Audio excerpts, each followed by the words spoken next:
Hello there and welcome back to the channel. So today we're going to be doing a slightly different video where I'm going to be discussing what I think is currently happening in the game, things that I might not be so happy about, and what kind of conclusions I can draw. So today's video is not meant to kind of like shame or point fingers or complain or whine.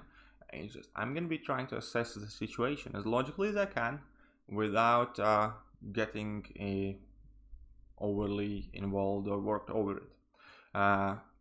But anyway, so let's start with the points of interest. So, release of Act 6 and our 4-star ban. So, Kabam recently announced that they're going to be launching Act 6, started with Chapter 1, they did beta for it, that's all cool, but with the announcement they dropped a huge piece of news that they're going to be banning 4-stars from Act 6. And they only gave us a week to react to it, so not really a lot of time to prepare for it. And they essentially told us that it is largely to protect the players from having unpleasant experiences in such hard content, and that these gates have been in the game many times and it's not a big deal. Community was extremely outraged. For the entire week everybody was raging, the YouTube was full of the videos, what I think about it, some people got crucified for defending the decision, and anyways, it caused like a huge uproar in community, right? And they never really gave a good answer to us, like why they're doing it. But so time moved on, Act 6 came out, and pretty much all of us who are at the level to get in it ran through it. There were videos on YouTube, people doing it with ease. Everybody's saying like, oh, I only spent like a couple of revives, or it's not bad at all, which is true for your initial completion, because there's always a path or two that aren't too hard. You only really need to worry about the bosses, so long as you have an answer to 1.15 crossbones, where you need something that's bleed immune and can out damage the vigor, you're fine. You can finish it. And by finishing it, you have this wonderful new title, essentially new Grandmasters, that upgrades some of your free crystals, that gives you access, most importantly, to this beautiful new Cavalier crystal that has increased chance of 5-star champions, and for the first time ever, a chance of a 6-star champion. So exciting, right? And so then, kind of the uproar died, people got on the board. Many people still are going through Act 5 or haven't done it yet, so they just focused on the initial completion anyways.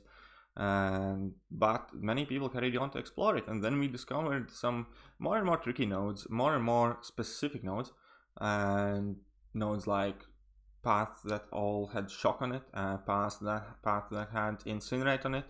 We discovered some extremely tricky fights like Symbiote Supreme with Pilfer Regeneration on buffed up, and some other ones. And these nodes are extremely specific. And so here we're gonna go where the problems start, right? So if they had taken out your 4-star champions, that means for vast majority of the players in the game, they have hindered your synergies and your utility options. Keeping that in mind, let's discuss Incinerate path. There are about 8 to 10 champions that are Incinerate immune, and about 3 to 4 champions that are pseudo Incinerate immune. Let's say half of them are fairly weak or suck, and pretty much nobody has ranked up, and half of them are usable. Let's be generous, includes a horrible part as well as usable champions, even though nobody has ranked them up higher than rank 3 probably. But anyways, so it's about 10 champions that we can use, 12 champions that we can use. That does not even account for 10% of the champions in-game that Kabam tells you that you must have as a 5 or 6-star in order to be getting through this content, cheaply anyways, because you can always pot and throw units at it. And so, but as a requirement for you to be able to complete this piece of content in an orderly fashion, you must have had the RNG to get one of those 10 champions. If you look at the shock path, it's even worse, because there are like 6 shock immune champions in the game, and that's including the thing that's a completely new champion and hardly anyone has, especially as a 5 or 6-star. And Electro, not many people have, because he's been extremely elusive and only available in few crystals. And yeah, and okay, Corvus is shock immune, but if you have Corvus, you're cheesing through Act 6 like it's nothing anyways. But those people who do not have these champions, again, they have a really small chance to have one of these answers in comparison. Just because that's a new node, it's kind of like recently growing class.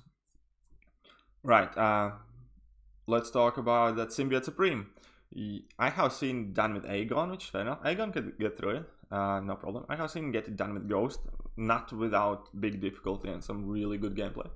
I have seen it done with Hyperion, and I have seen it done with Void with Hulk synergy, which is also seemed like extremely torturous fight.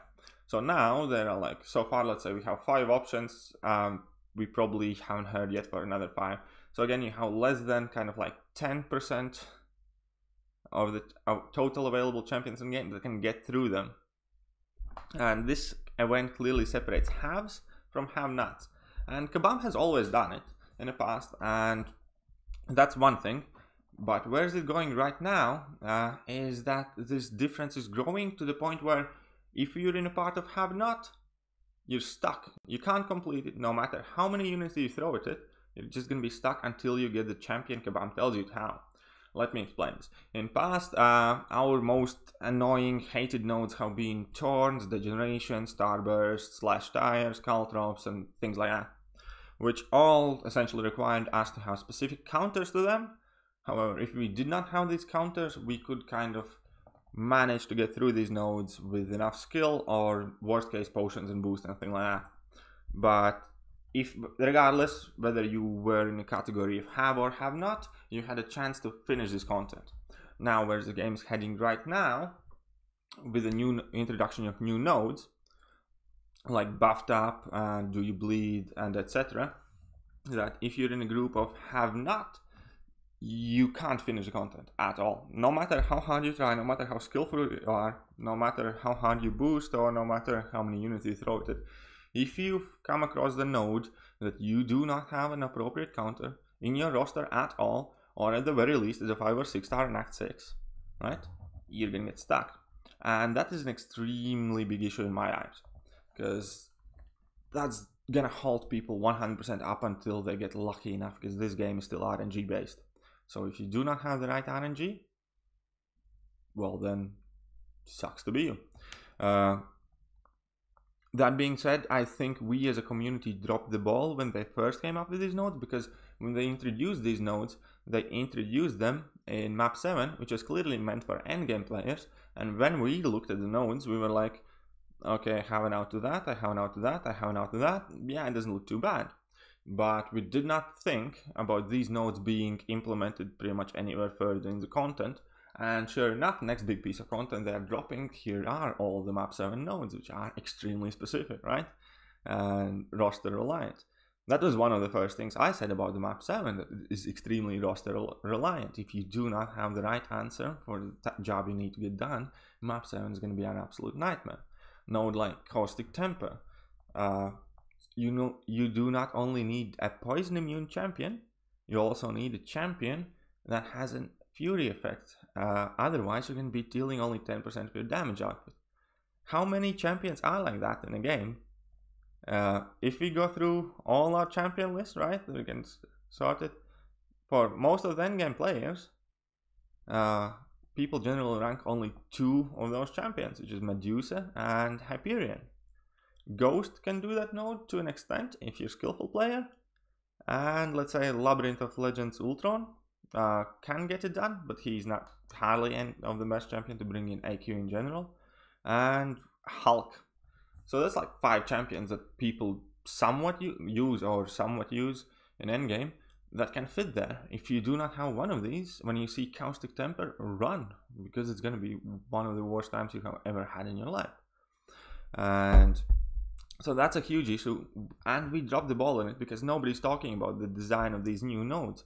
Why? Because they kind of slipped them under us in map 7, and they quickly pushed them in Act 6, and then at the same time they banned the 4 stars, which seemed like a bigger deal than these new nodes. But the problem lies when you combine both of them together. When your 4 stars are banned, which is by far your biggest champion pool and offers you most utility, and you need to have these specific answers, the end result is extremely dire, where it's extremely easy to find a large group of summoners who do not have the answers needed in order to finish this content, and who are simply going to be locked out.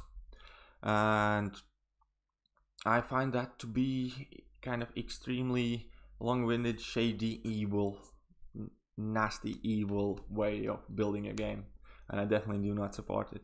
And quickly touching the matter of, they were banning 4 stars because they were trying to prevent us from having unpleasant experiences.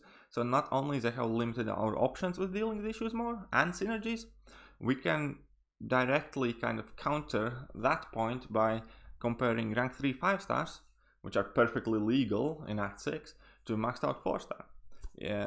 Even as the same champion, can any one of you tell me why a rank 3 5 star Void and Duped or Sig 20 would potentially be more beneficial to any player in Act 6 than a maxed out 4 star Void with 99 signature levels? It won't. The 4 star is clearly a superior champion. And the same goes for Archangels, the same would go for most of the champions really, because so many of them rely on their signature abilities. So what is the difference between this rank 3 5 star, which is perfectly legal to play and which many of us are using because we have to, because we need to have specific answers, and it's unrealistic to expect that all of us are going to have everything needed ranked up to rank 4 and higher. So what is the difference between rank 3 5 star and maxed out 4 star? And the answer is, it's in the price tag and attainability, because 5 stars are still retaining a lot higher price tag in the game on average than the 4 stars are. The shards are more expensive, the shards are harder to come by, you need more of the 5 star shards, and it's much harder to grind for these champions. You're much more RNG reliant when it comes to attaining the champions you need, whether you did get lucky or you did not. More and more I see even endgame players around in the chat saying, I do not have an answer for this lane, and everybody's trying to be helpful, give him suggestions what might work, and the guy says like, nope, I do not have these champions because I haven't been lucky. I have been playing for 4 years, I'm in a Masters Alliance, I'm playing Mach 7, but for those specific nodes in Act 6 I can't get them done because yeah, they have gotten me stuck. So there you go, the difference was the price tag. And what is the answer? I touched on it a bit earlier, it's the Cavalier crystals, and that is exactly the reason why Kabam is doing so well. They let us and let you finish Act 6 the one time through. They're going to let you get stuck on the nodes required, and then they're going to provide you with answers. And they already have, actually, it's just people are still getting around to the idea. They already have provided you with an answer, and these are Cavalier crystals, because you have a good chance to get a 5-star champion, you have some chance to get a 6-star champion. They made Cavalier crystals same price as Grandmaster crystals, and that is where you're going to be going to spend your units in hopes of getting lucky to get an answer you need in order to finish this content, because Kabam told that you need this champion or you're going to be stuck. So I find that to be, well, if this is true, and I think it is, in any case, that's what I think has happened in the game now, and I find that to be extremely underhanded business practice. And again, I'm not judging them, their business, they need to make money. I'm just trying to understand what has happened and what was the reasoning behind it.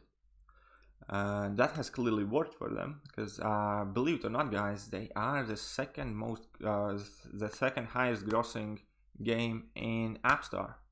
So they released Act 6, everybody was pissed off at them, but they still managed to rake in an absolute shed load of money. And they're swimming in money, and they're happy because all of us are buying Cavalier crystals. Go on YouTube, type in Cavalier crystals, you're gonna get like 999 openings already within the first week or two or whatever. And it just keeps going, and they just keep making the money.